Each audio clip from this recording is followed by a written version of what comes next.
Welcome back, Rabbi Dr. Eliezer Brut, part 2 of Moed Katan as promised. And last time we said that we would like to have a special presentation on learning about Avelos and about Misa, which is what we're learning about now in Moed Katan. And I like to think of it this way. People today like to find segulas. They run around the world looking for segulas, which in a certain sense, there are beautiful segulas that people have and people do.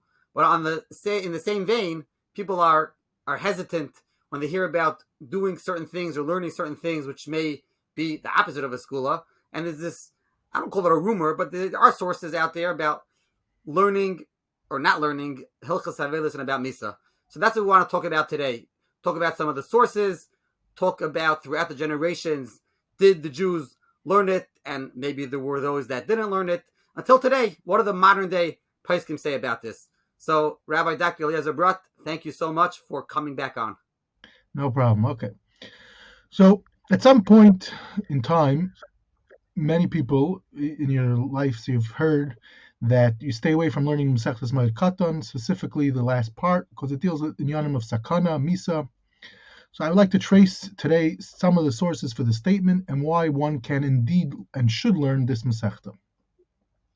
At the outset, I will stress that my research is still on collecting on the subject while it began many years ago is still ongoing, and any sources or comments would be greatly appreciated.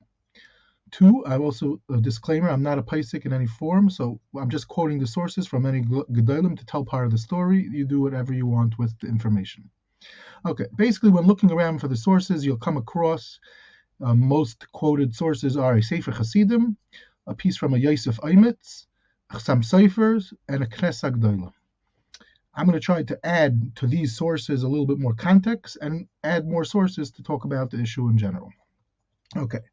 In general, it's interesting that there's no early source before the Sefer Hasidim, which we're about to be learned, which talks about or saying that you can't learn Moed Katan in general. It's strange. It's not only that, it's strange that there should be a problem. It's a very relevant area of Torah. Ask any active Rav, and they'll tell you how important it is to know this material. You have to know it on the spot. Okay. It's even more interesting is that we find that there are certain times that a person is not allowed to learn a Torah, so specifically on Tisha B'Av and when one Leilenu is an Aval. What is one allowed to learn during those periods of time? He's allowed to learn specifically Moed Katan and Hilchos Avelos on Tisha B'Av, even though it's not related to Tisha B'Av so much. Now, the question is, why? It's a sort of ironic. Okay. Anyway, there's a discussion in the Paiskim when an Aval or on Tisha B'Av, when you're learning these halachas, are you allowed to learn a be'iyun? Are you allowed to write down, let's say you come up with, if someone comes up with a chiddush when he's learning Hilchos Avelos, is he allowed to write it down? So the Aruch HaShulchan actually has a beautiful piece in Hilchos Avelos, Shim Pei Dalet, Sif Dalet and Hey, where he talks about it. He brings down that people talk about if you can learn a be'iyun.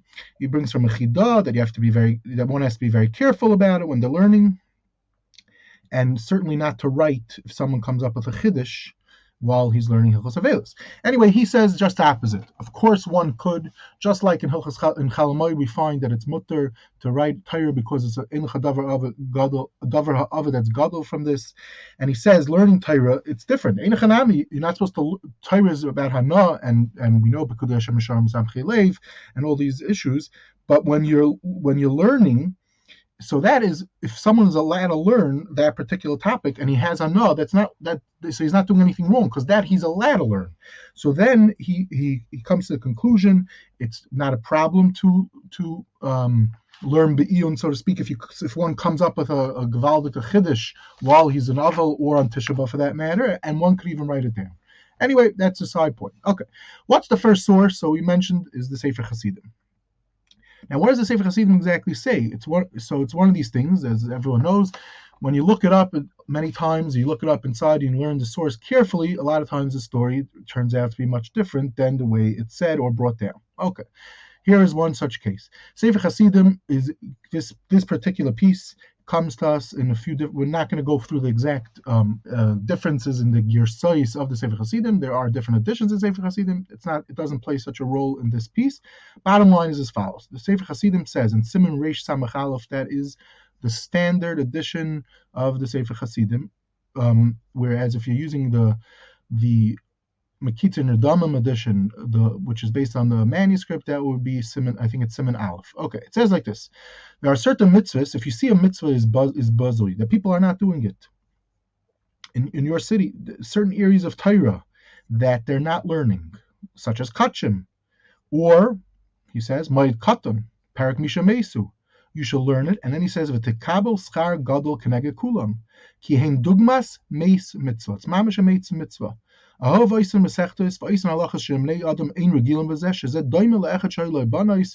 goes on with a mashal. Okay, so at this point he seems to be saying you should dafka learn such a masechta if you see where you live that people are not learning it. He doesn't say that you shouldn't learn it. Okay, then he says, but then he brings down, why do people say not to learn it? He says lama oimim shi sakana, because they say it's a sakana. So therefore, he says, maybe you should learn yedaktik k'may b'shar masechtos. Don't learn as intense as other masechtos. Then he says, a very interesting explanation, which we'll elaborate on later on, is l'fisha kol davar shetoisen oise b'cheskes sakana afilu einu makam mesukan mazik. Why? L'fisha lashem ne'adam ve'eineyam mazekes. There's a power of people, and if they believe that it does damage, then it does damage. This is an incredible concept, a lot to say about it. Today we'll just touch on it a little bit. Then he says, Balamaisa, if you learn it, you should daven to Hashem that nothing bad should happen. And if you're learning if let's say you're learning it with Rabbeim, you should learn it not so openly, not so mefursim, and then there won't be such problems that we just mentioned of that there's some type of power of nezek and bnei adam that could cause damage. Okay. Then he concludes his piece. He says, you should learn it and make sure not to learn it with kalas reish. Okay. And he says, interesting, Lashon Gam Shamati, that is based varm that the Malach HaMaves hears. One of them is someone that learns Ma'aser Merkava, which obviously will play a role in the Seches Chagiga drop, and Moed Katan. So therefore, what you should do is, you should be very careful when you're learning it. But you should learn it. If you're learning it, as long as it's not b'kalas reish. Okay. So now the question is, after seeing this piece, what exactly is the maskana of the Sefer Hasidim? Is the Sefer Hasidim pro learning it or not? You see, it's not so clear. First of all, is he saying that one should not learn it? It doesn't sound like he's saying you shouldn't learn it. He's stating a fact that in his time, it seems people didn't learn it. But who are those people?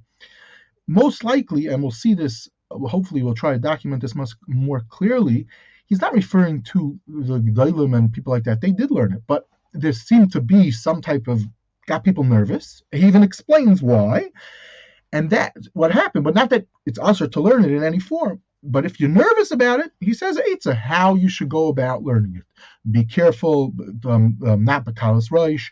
Maybe if you're learning in a shir, it shouldn't be so like any other sugis. Okay. He's not coming out with a blatant isser to learn the Masechta. Okay. And as a matter of fact, he's saying that if you do, it's a great schus because it's a meis mitzvah. So if it's a meis mitzvah, if one of the part of the pieces emphasized the meis mitzvah, it would be usher. So why would he be emphasizing that? And then his conclusion is Yaslik b'chol liba liyasher b'loy kalas reish chen komets. Okay. Anyway, fine. That's the first source on the topic that people quote. Obviously, people don't really necessarily open up to Sefer Hasidim and to see all the different pratim because it's not, as I'm saying, it's not so pashut what is exactly his maskana. Okay. Furthermore, even if it is a Sefer Hasidim, and even if the Sefer Hasidim does say it's usher, but it's interesting. It's not brought down in halacha anywhere that one should not learn Masechtas Moed Katan. We have in Yerdei Hilchos Talmud Torah different halachas, different places this could come in, and it's not brought down. So even if worst case scenario the Sefer Hasidim really held it's a problem, it's not brought down to refrain from learning Moed Katan in general. Okay, in general, it requires a lot of iyun when exactly and how does the Sefer Hasidim become important makar in halacha. Lamashal the Ramah and even in the Yam Shasham, they don't quote it so often. So even though it's an extremely important work and it existed and people had it, it doesn't play such a role until only a little later on, as everyone knows, especially relating to the opening that we had just now. The Tavas Rabbi Chassid, people go crazy about it. There's numerous svarim written about it, dozens and dozens, I'd say hundreds of chuvas are written about it, and people Rabbanim are constantly asked, should you be concerned? Shouldn't you be concerned? And there's a lot to say about that. But also, when does that happen that it becomes such a concern in the world of halacha? Okay. Now, the next source is a source, it's a sefer called Yosef Aimitz, a beautiful sefer. Who was this Yosef Aimitz? This person was a Yeki. He was on the Bezdin with the Shlah, a good friend of the Shlah. And it was printed long after he died, but he died in 1637, something like close to 80 years after he dies is the first time the sefer is printed. It's a very important sefer because it talks all about how minhagim, with a lot of interesting makairis, a lot of different sources he had, and all different types of things. Fascinating sefer. More recently, it was printed by a nice edition. Was printed by Mechon Shlomo Uman, and you could buy it in a local farm store. He has a long piece about our topic that we're discussing today, and he begins. Yesh li zar, this is yesh li zar, that you should not skip Hilchos Avelos. Okay, interesting. Then he says, what they did,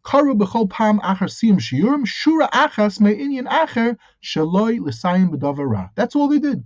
There was a concern not to end with something bad, so they did it. And then he says, he's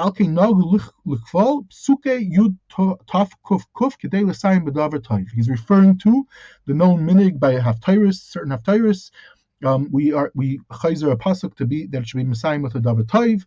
This is a topic a lot to talk about. There's a Yaakov Spiegel deals with the haftarah aspect. There's a fellow, Rabbi Gervitz in Australia, recently just put out a sefer called Chikre Halacha Uminag, where he deals at great length about this concept of being Messiah with the davar tov. Now, interesting is Masechtas Moed Katan, one of the last Taisus and deals with, and Taisus Yishanim in the beginning of Yavamis, deals with the connection of Moed Katan to Yavamis.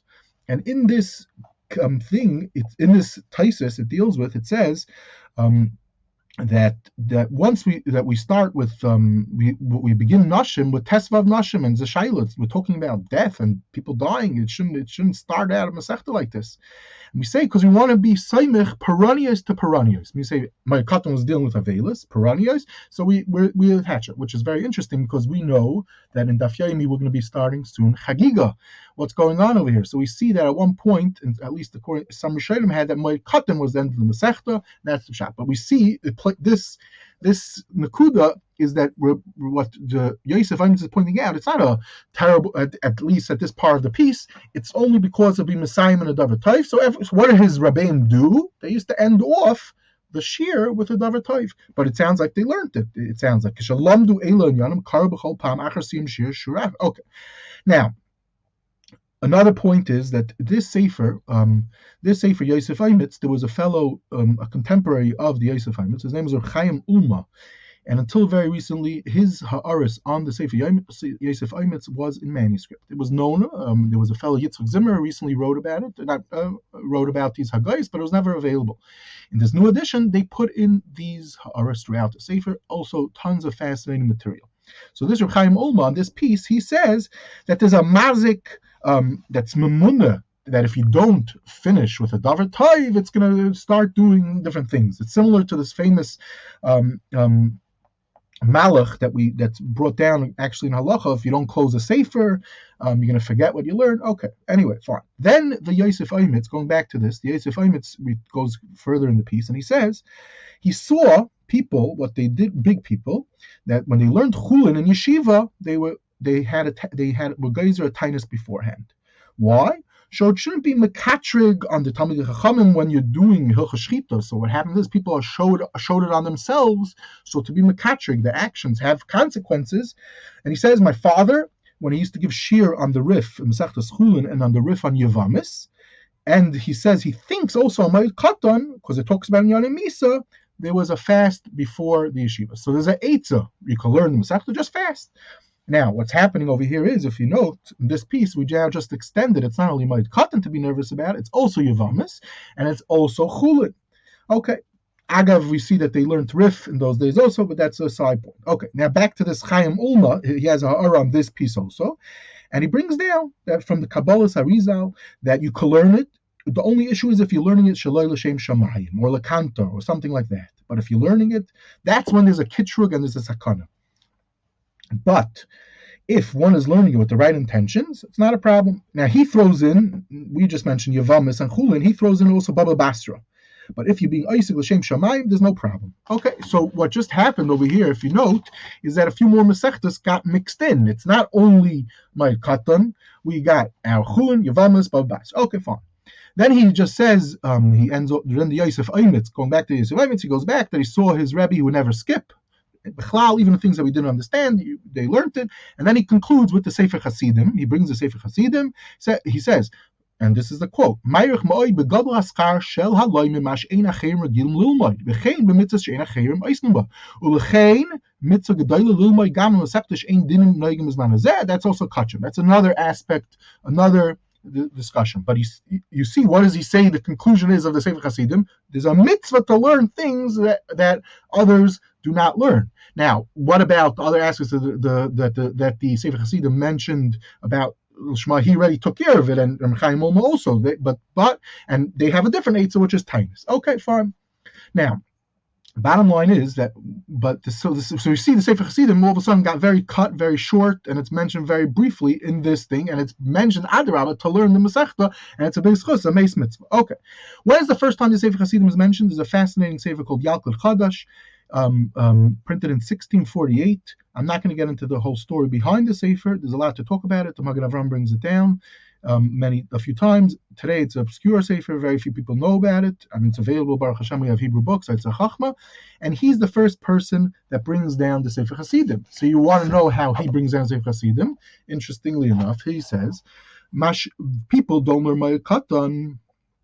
It's a sakana. He says, sakana, lo yafa heim oisim.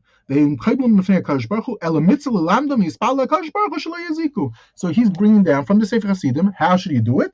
Make sure just to daven, but Adarabah is a mitzvah to learn. Okay, very good. Moving right along, we have a Shiur Knesset HaGedolah.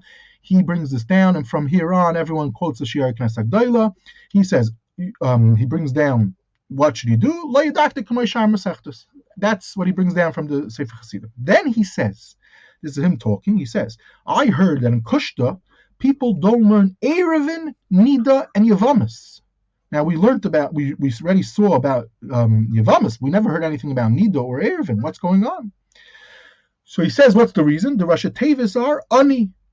Okay, so Ani, what does that have to do with anything? He doesn't explain. Then he says, some people don't learn Masechtas Baba Basra. Why not Masechtas Baba Basra? So he says, Yeshaimim, because Rashi got sick. And it seems that he might have died. Then says the Shiur Knesset HaGedolah, but it seems that one should be more concerned as Rashi. It seems Rashi only got sick. He holds Rashi only got sick in Baba Basra. When does he die? In Masechtas Makkos. Okay. Then he concludes his piece that we're if you learn, it's only concerning if you're learning yeshiva, but one can learn himself, like it says in the Sefer Hasidim. So here you see a usage of the Sefer Hasidim, and he brings in a whole new story to this piece. Okay. A little bit later, in 1733, this Sefer Shiur Knesset HaGedolah was printed in 1717 after his Ptira, but literally 1733, we find the Chashav Sefer Yeridei, the Beis Lechem Yehuda. He brings down the Sefer Hasidim, and he says you could learn Moed Katan, you shouldn't leave it behind, but again, don't be medayik in it like you do to other Masechtas. Okay, but bottom line is, what's the maskana of the Shiur Knesset HaGedolah? Because he brought in, we saw he made the problem greater. Not only Moed Katan, he added a few more Masechtas. Okay, so just to mention very briefly a few things about this. One is, what Kasha is, what's wrong with Erevin and Nida? What about them is the concern. Also, Yaakov Spiegel in an article about this, yes, it sounds like it's only if you're learning it all together, because it's Ani, it's Rashi Tevis Ani, whatever that means. But if you learn one Masechta of them, what's the exact problem? So he suggests that it's some type of asmachta, and it's just that these three are really hard Masechtas to learn. Truth is, one can find support for Spiegel's claim because Rabbi Yaakov Emden in his Haggais on the Zohar, Mitbachas Svarim, he says exactly this. He says that this whole Rosh Tevis is not really a real thing. It's just it's sort of a halatza ba'alma that people that were learning, they weren't able to be oimid in because these masechtas were murder, and everyone knows that these are the hardest masechtas, and therefore they created such a thing, but not because there's anything about it being dangerous or anything. Okay, a lot of people discuss the Rosh Tevis Ani. Shmuel Shraga Abramson, Tovi Preshel, Shmuel Ashkenazi, and we're not going to get into that. Just to mention one source about it is that there was a Grace Talmud Chacham from Volozhin, Ramartka Eilsberg. So in the Seif Yamav, and him and the Netziv came very involved with the Inyanim of Eretz Yisrael, Yishuv Eretz Yisrael. So they were on the same side, and so in a letter where Rav Eilsberg was writing to the Netziv, he says, remember, we learned together Yavamis, and his lashon was believe Masach Zeronis Achris Ani, and he's being meramis to that thing, but not any usher. Okay, fine. Now, just to mention three other points with this, and then we'll move on. There's a fascinating sefer what came out from manuscript a few years ago called Sefer Pulas from Reb Chaim Vital. This is a magic sefer. This has alchemy. This is full of schools that Reb Chaim Vital did. Some of them he did actually, hundreds of the schools he says he did, and a lot of them he didn't do, but he collected from other people and he put in the Sefer. Anyway, I've written about this Sefer extensively, but one interesting point relating to us over here is he brings down that a kol rav yeshiva shaloim b'yeshivasai echon migimel masechtas elu veheim yavamis nidu baba basro hu mesukan sheyamos. That he might die. Why? He says, V'Rashi nifter b'mesechtes Basra. U'mayrizal nifter b'yosi kayim mesechtes Yavamis derech b'kiyasayim talmidav. The Arizal died in Yavamis. Okay, fine. Now, the question is, what's going on? When did Rashi really die? Do we know? And because we have some, Rashi's dying in Baba Basra. According to others, he's dying in Makkas. Okay. So, So interesting, this question was asked. Radovin in the Kairi Dairis, he brings from Shlomo Al-Ghazi that it could be Rashi was working on two Perushim at the same time. He was and he died in the middle, and it was talking in the middle of both. Okay. Anyway, there's a beautiful the Sridei Eish in different drashas when he was talking about Rashi dying. He said people we didn't. So there's different lashonos how he said it, but in one of the times he gave a shir, and he said. In Baba Basra, it says that Daf Chav Tes, Rashi dies, and then goes Rashban. And there's two girsas. It seems one girsa says Ad Kan Pirish Rashi, and the other girsa says Rashi Meis. Says the Sridei Eish Chas v'Shalom. Rashi never died. He's a dain chayv Yosef. He continues to live with us. We're Isaac in his parshanut in his Pirish Adiyim. Okay. Ad Kan, part 1 of this presentation. Wow, amazing. Some people are going to say, wow, it's already 25 minutes. Okay, we have to cut it short. But I think most of the tzibur enjoys it so much, they want to continue. So let's move on. There's many sources in the Chatam Sofer. There's a lot of talk about the Chatam Sofer, stories about the Chatam Sofer. And this in particular, and other inyanim, the Chatam Sofer was concerned about. I think that should be the next step of the presentation. Okay, so let's try to talk about the Chatam Sofer. As everyone knows, one of the great Gedolim of the past 200 years was the Chatam Sofer, and he wrote a lot. Almost nothing of his was published in his lifetime. One interesting book of his many interesting svarim is a work called Sefer Zikaron. During the Napoleon and the Pressburg was under siege in about 1809, I believe it was, and he wrote during that time about what was going on in this period of time. A fascinating book to read. It's available on Hebrew Books, I'm pretty sure. Now, in there, he talks about they were about to learn Chulin, and he says, "The Gazarti Yom Echad Tainis Kodim Aschalas Hamasechta K'mavur b'Sefer Chasidim." That the Sefer Hasidim says that you should fast Kodim Limud Chulin v'Yavamis. And then he talks a little bit more about it. Okay, the footnoters already point out, and others, Rav Shmuel Ashkenazi pointed out that there's no Sefer Hasidim or such a thing. What's the pshat? So Kiyadua, the Chatam Sofer always was proud of his answer that he came from Frankfurt, The Yosef Aimitz, which we quoted earlier, is a sefer from, I didn't emphasize enough, is from Frankfurt, and he was into the Sefer Yosef Aimitz. There we saw is that it said fast before learning Masechtas Chulin and Yevamos. Okay, so this is a source number one in the Chatam Sofer that people always quote. Now, but there's a more scarier tshuva. Chatam Sofer has a tshuva where he's talking in Yonam of Avelis with the Rebbe Kiva Eger, and he says, I'm going to talk about something related to answer something related to Masechtas Smachos, and I guess it's not going to be any akbadas. And then all of a sudden, I find out that my mother was nifter, says the Chatam Sofer. And then he uses some very powerful lashonos, and he says something about that he was a gavra the kapid, and it seems like some people interpret akadei kach kilu like that because he's saying that because he was Isaac and in Yanam Avelis, this is what triggered his mother chas v'shalom to die. Akadei kach, very very interesting lashonos. It's kedai to be ma'ayin exactly what he says, and then the rest of the tshuva, he was the aval, and he ends up sending the Rebbe Kiva Eger dealing with whatever they were talking about, and then he has a bunch of ha'aros about Masechtas Smachos, which we'll talk about shortly.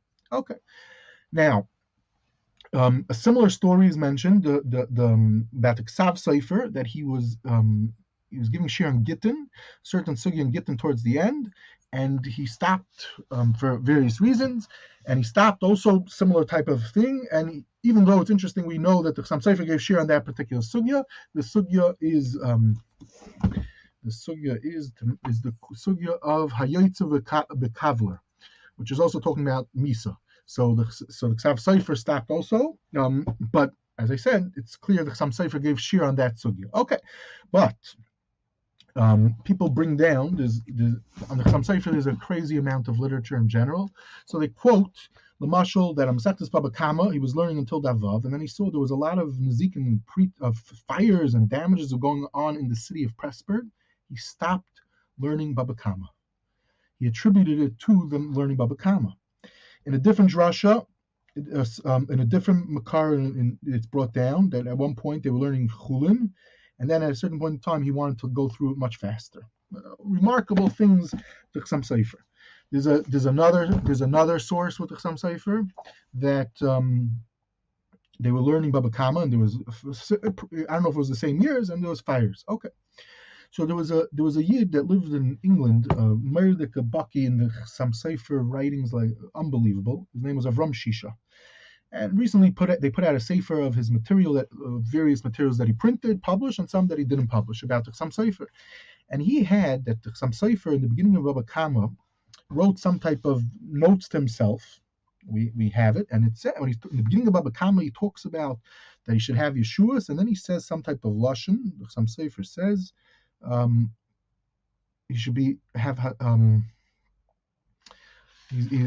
should have a he's concerned about mazikim and stuff, and basically it sounds like he's asking for Yeshuas and these type of inyanim. Let me just see if I have the lashon right here. Okay, I don't have the exact lashon this second. Oh, sorry, yes, I do. So he says it could be that there's something going on. The Chatam Sofer was mamish very concerned about these type of things. More than that, there's a fellow Moed Katan who wrote a whole article collecting many different things in the Chatam Sofer's writings where we see that he was very concerned about it. Just one source relating to this is we find the Chatam Sofer was very makbid about Al Tiftach Pele Satan, and he was very worried how people, when you would say a pasuk, what if it was a pasuk relating to Misa, he was very concerned. He was very nervous. He because the power of the word and everything was very very chashuv and important to him, and he held that it could play out a lot. Okay, now there was a few years ago I put out reprinted an older sefer that came out in the 60s about Kaishal Elio from a fellow Rabbi Yehuda Avida, and in there he has a whole arichos where he talks about the Chatam Sofer, and he talks about some of these things that we mentioned and about learning Moed Katan, and then he brings down another tshuva of the Chatam Sofer which was written to the Shalom Eshiv and his brother-in-law, where some people have the minig about when they start Kiddush on Leil Shabbos, they start Vayir Vayibarki Yom Hashishi, which is a Chetzi pasuk, and there's a Shaila. You're called pasuk to the how we mafsik to the pasuk. Okay, so he when he talks about it, some Sefer says some type of lashon. Hold on. She'i efshel lahaschil meireish hapasuk vayar elikim es kol hashas avini toiv moed. Why? Because Chazal darshal ze toiv moed ze hamaves v'loy nochoin lahaschil b'leil Shabbos kodesh b'zeh u'beyichud al koshel bracha, which is an incredible lashonis. Okay, now what's just to give some how do you say some explanation in this some Sefer, even though it's obviously not something that we, at least more regular people could understand. So to give two points about this. Many years ago, I heard from a Yerushalmi Yid that I was able to know while learning in Eretz Yisrael. As a bacher, his name is Rabbi Yosef Tzeinvart, and we were talking one time, and it came up about the Chatam Sofer. It's known, and we have svarim of this. The Chatam Sofer wrote a lot of shirim, Meirdik shirim. And he said that he was once by Rabbi Akiva Sefer, and he showed him in his house that there's dozens of these shirim. At that time, I guess it wasn't printed. And he said, when did the Chatam Sofer write this? He wrote this between Yom Kippur and Sukkot. What happened was it was so hard for him to get back like down to earth from Yom Kippur till Sukkot. His pen would be nonstop flowing. He'd be writing all these types of things. Anyway, the point is that I'm trying to bring out a drop is that sometimes there's a different playing field than us, and therefore he was very concerned about all these things. And it's interesting, is even in the truth, he's talking about Rabbi Akiva Eger, not Stam a person, and he's saying about himself, he's very concerned about it. Okay, now the Ali Tamar and others, when they talk about this Indian, so they stelzu Yerushalmi and Trumas. Rabbi Margol also stelzu Yerushalmi, and we see is that if people in general, this is not only for the Chatam Sofer, that if there's a concept is in the Klala de Milsa, called the kapit kapide behedya, v'chol the loy kapit v'loy kapide behedya, which is like this. If someone looks at it as a sakana, it has a power, even though alpi be'etzem it's not really should not really have a problem. Why is that? There's stuff that we don't understand, but a lot of times, if one wants just to bring it out, there's a concept of ayin hara. And today we know people travel all over to people that are experts in removing ayin hara. So referring back to this Rabbi Yosef Tzeinvart, when I was a bacher, someone asked me to find out a person that removes ayin hara from you, that's reliable, to go to him. Okay, so I went to talk to this Rabbi Yosef Tzeinvart about it, and he told me there's no reason to be makbid. If you're not makbid, it doesn't affect you. But he said, but this person's mamish bothering him. Okay, so then maybe there's something. So he recommended me to go to a person. I went to this person, and I went for other people also. I did it, and you see how they pour hot aluminum and eyeballs form until they constantly say the shemas, whatever. But now, what's the point? The point is that in ayin hara also we see that it's brought down. There's a nakuda of if it bothers a person, then it could bother. So something about Misa or in general, all these types of things, it gets people nervous. And for generations, the Hamoin Am got very scared talking about death and stuff like that. That's what's going on. Now, some say we're not equating him to the Hamoin Am, but he understood the power of the word, so to speak, and whatever. Okay. Now, to be messiah in this section is that it's interesting. In Hungary, you would think that they would go with the Chatam Sofer. It was an incredible discovery a few years ago that there was one of the great Gedolim of Hungary before World War II was Rabbi Yisachar Teichtel, famous today for writing the book Eim Abanim Samecha. In the Mizrahi world, they call it actually whatever they call it, but they're very into the Sefer, to put it mildly, the Eim Abanim Samecha, an incredible Sefer about Inyanim of Eretz Yisrael. Now they found, it seems, he wrote an autobiography during the war years. Some people said it shouldn't be printed. Family members were not happy with it. Well, it was printed by his son, and in there we find Barichos, a massive drasha that he gave at a siyum that he gave the rabbim to his shir that they learned in 1942, Masechtas Moed Katan. The whole drasha is there in this yoman called Kar HaShoah Chelik Beis. Okay, Ad Kan, Hungary, and the Chatam Sofer. Okay, excellent. I think what people enjoyed last time, especially when you're talking about the Rashis, was the way you set it up historically. Until this time, no one talked about it, and as we went further, people started talking about whether it's Rashi Ksav Yad. I got a lot of feedback about that. So perhaps you could do the same thing with throughout the generations. Do we see that there were Yidden learning it, Yidden not learning it from the Rishonim, and take us through modern day Paiskim? Halacha l'maisa, what Okay. do we have? Okay, so let's go through this very briefly, as time is short, and I'm way over my time already. Like this. The truth is, the way I presented it right now, we have the Chatam Sofer camp, we have the Yosef Aimitz, we have the Sefer Hasidim, and how to understand Sefer Hasidim. But Lamais, what did they do throughout the generations? Now, to give a proper answer, only today are we able to even give an answer. Why? Because we have an explosion of printing of manuscripts and svarim which are available to us, and now we could see the story much better than they would have been able to see, let's say, in 1800 or 1900. Example, I mentioned last time that Chida lists the Ritva as the only Sefer on the Masechta, and it's very strange. In his travels, we know that Chida traveled, and just this week a beautiful edition of part 1 of his travels just came out, with pictures and maps and everything. Beautiful edition, highly recommended. He says he saw the Meiri, he saw the Taisus Rid, and the Meiri and the Rid wrote on Moed Katan, and he says he saw it in all Shas. He doesn't even mention it in his list. But the point is that they were only aware of one Rishon for hundreds of years on the Masechta. So, Lamaisa was learning Moed Katan part of a curriculum, for lack of a better word. So we know there's no place in Shas where there's a special Masechta devoted just on Avelis. Let's say Hilchos Moed, we know now, because we're learning that Moed Katan has a part that deals with Hilchos Avelis. Okay. And why is it found after in this Masechta? So the Eretz Tzvi from Rav Frimmer, Hashem Yinkom Damai, in his Sefer HaMayadim, deals with it in at least 5 places to explain why Dafka in Moed Katan do we have Hilchos Avelis. Okay, Ayin Sham. Now, the Chatam Sofer brings down that he heard a vart from his Rebbe Dafla, that relating to the time in the Midbar, that when he talks about when Miriam was after Mises Miriam, so Klal Yisrael were over Bittul Torah, so to speak, because Moshe and Aaron were Avelim, and Klal Yisrael was also they were also in Talmud Torah. So there was a taina on them that they should have learned with them either Elam Megalchim or Hilchos Machos. So we see from here that there was some Hilchos Avelis already way back then, which goes into a whole different discussion of how early really the Mishnayos are. Is it really in times from what we see from here in Moshe Rabbeinu and Aaron's time? But there was something called Masechtas Machos. So what is this Masechtas Machos? So Masechtas Machos is one of the 7 Masechtas, it seems. We know Mesechtes Ketanis, sometimes it's called Avol Rabasi.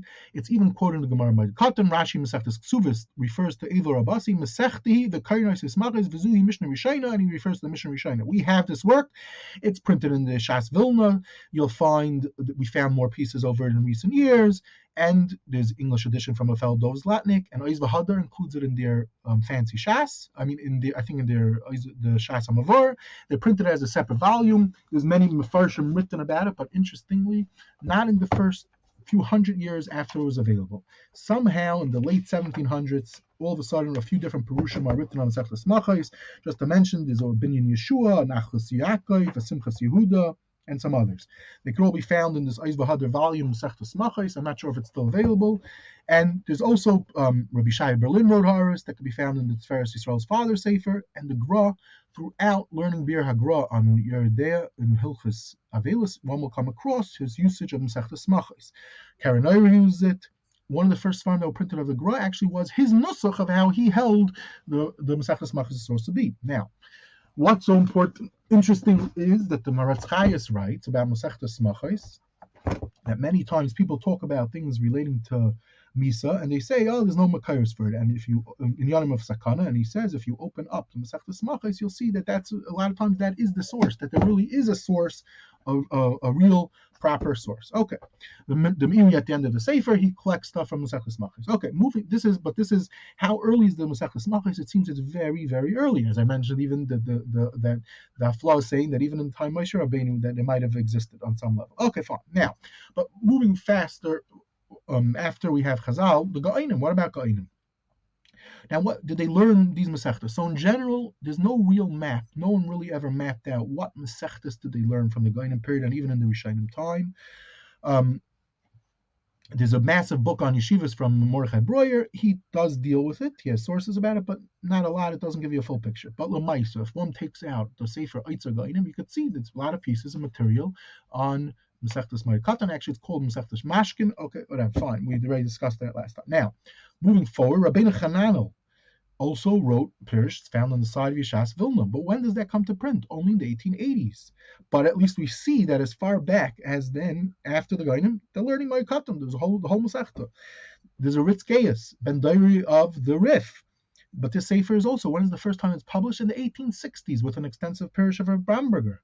Then we have, which we discussed last time very brief, more at length, we have Rabbeinu Gershom, Pirush Megensa, Rav Yaakov, Rashi, all these different, we discussed all about them. But we see they're all dealing with Moed Katan Be'iyun, including these parakim.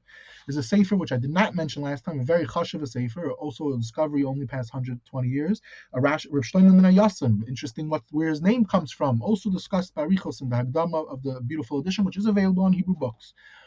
In Italy, we find that it seems to me he's an Italian Rishon. There's the Piskei Rid, the Taisus Rid. We discussed the Taisus Rid last time. There's also a Piskei Rid.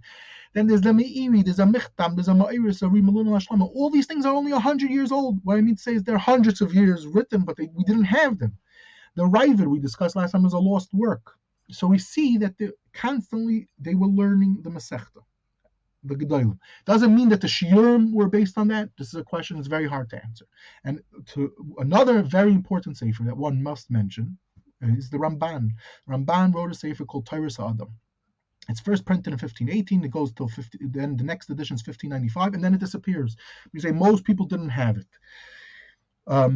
But the last part of the Sefer Ramban on Teiras Adam is a Shar Gmul that people did have. For some reason that was printed. The next time the Ramban on is reprinted, the Teiras Adam, is in 1840. Now, how does it get the name Teiras Adam? We don't know, but the Rashba, Shmuel Ashkenazi already points in an article on the Teiras Adam that the Rashba already knew that it was called the Teiras Adam. Okay. Now, what editions are there of the Teiras Adam today? So just this week, as I was preparing for this presentation, all of a sudden I get an email that a brand new Teiras Adam came out. I said I need to have it before. It's embarrassing if I don't have it. I'm going to talk about Teiras Adam. So here it is, a beautiful edition.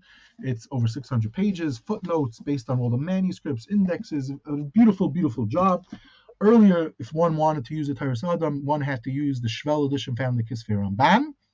And now, just to discuss a drop about this, because otherwise I'll get complaints like this. The Chibur Teiras Adam was in front of Gedolim such as the Shach and the Gra. The Magen Avram, I am pretty convinced, did have it, but the Taz did not. How did the Taz and most Gedolei Achronim have it until the 1840s? They used the Beis Yosef. The Beis Yosef, it was a rare work, basically. Okay. Now, interesting is, in the discussion of about the importance of Teiras Adam and Masechtas Machos, Rav Raman Agar says that the Beis Yosef had a Teiras Adam, and everyone's using Teiras Adam, but he didn't have the Milchamis on Masechtas Moed Katan. Okay, if one learns Ramban, if one learns Bir Hagra, you'll see Keseder, the Teiras Adam is very important. He had the Teiras Adam, although, as I said, it's printed in 1595, so he has a rare Sefer, not unusual. Okay. Rabbi Ephraim Zalman Margolis, in an incredible hesped that he gave in 1815, which was a hesped that discussed in Yoni Drush Halacha. I have no idea how. I feel bad that I'm talking so long, but I have no idea how long this hesped took to give over. So in the middle of the speech, he says that in order to understand it properly, you have to know there's a Teiras Adam, but it's a sefer that people don't have. Lefi she'ein sefer matzah b'yad kol adam. So he brings the ganze lashon and he's medayik and builds a lot off it, and then he quotes it because he had ki yadua, a massive svarim library. Okay, later on, after the Rebbe Ephraim Zalman goes, we see the Shla, not the Shla, the Netziv and Ha'amek Shelo uses it extensively. The Karen Oira in his work on Moed Katan uses it all the time, and he also uses the Masechtas Machos and Minchas Pasim that we spoke about last time, which I made a mistake. Someone corrected me about this. I linked him to be a Talmud of Reb Chaim Volozhin. He's not. He's a Litvak. He had to do with Reb Chaim Volozhin, but he was not a Talmud. But he was a great Gaon, and he used the Teiras Adam also extensively in his work on Moed Katan. Now, a few other things about before I move on with the Ramban and his Teiras Adam. One is the Tur also is based heavily on the Torah Adam. Other people that how else was it used? Interestingly enough, is there was the great Rebbe Zalman Meltzer, one of the Gedolim, Litvish Gedolim of the past 100 years, author of the Avanazal, father-in-law, and we know so much about him. So there's a beautiful book about him called B'derech Eitz Chaim, 2 volumes. It's been in print a few times. I'm not sure if it's in print right now, but very kedai to read. One of the projects that he took upon himself was that he felt that the Ramban's Torah was not available. It wasn't. We're spoiled today. You go into Sefer store, you can buy 3 different editions of Ramban. There was none, so he went and got manuscripts, etc., and he puts it out. And he went on Masechtas Moed Katan, and he took the relevant pieces and put it al Seder. So someone would go, and if you with a Aris, not only that, people had tinus, why are you wasting your time with it? And he showed them it's important. And not only that, he was mechavan to many corrections with mistakes. And that later on we see that he was mechavan to the manuscripts. Anyway, bottom line is the Torah Adam is one of the most important svarim on Bechlal and Hilchos Avelis. From the Torah and onwards, it's used. Even the Rashi uses it a lot. Okay, Ad Kan with the Ramban. Just to finish up with the Rishonim is the Rush. Before we get to the Rush side, there's the Rami Rothenberg wrote a sefer called Hilchos Machos. It was not available in its entirety only in our generation. Once again, another sefer that only recently we have. There's some Perushim on it. Now, the Rush has a massive arichos. If you learn Moed Katan in the back, the Rush has a ton of material. We have Taisus, we have the Rechilmi Paris, and which we spoke about last time. There's the Ran, there's also the Moed Yosef, and as I said last time, it's 2 independent works. The Rashash also in his Aris HaMishnayos points this out. Ad Kan for the Rishonim on this Masechta, but we see is that so many Rishonim, they learned the Masechta Moed Katan, and they weren't, they didn't have it that it's usher to learn the Masechta. Okay, Rabbi Eliezer, amazing. I think we both run out of time, but we still owe the Tzibur and the audience, the Achreinim, modern day Paiskim, a list of Svarim Hilchos Avelos. So let's wrap this up now. And Mitzvah Shem, we're going to record another session, another presentation just on those Achreinim, Svarim, and you'll get back and touch on it. You were flying through some of the Rishonim. I'm sure you have some more to add on some of the things you already touched on. So Mitzvah Shem, we'll have to come back and we'll do part 3.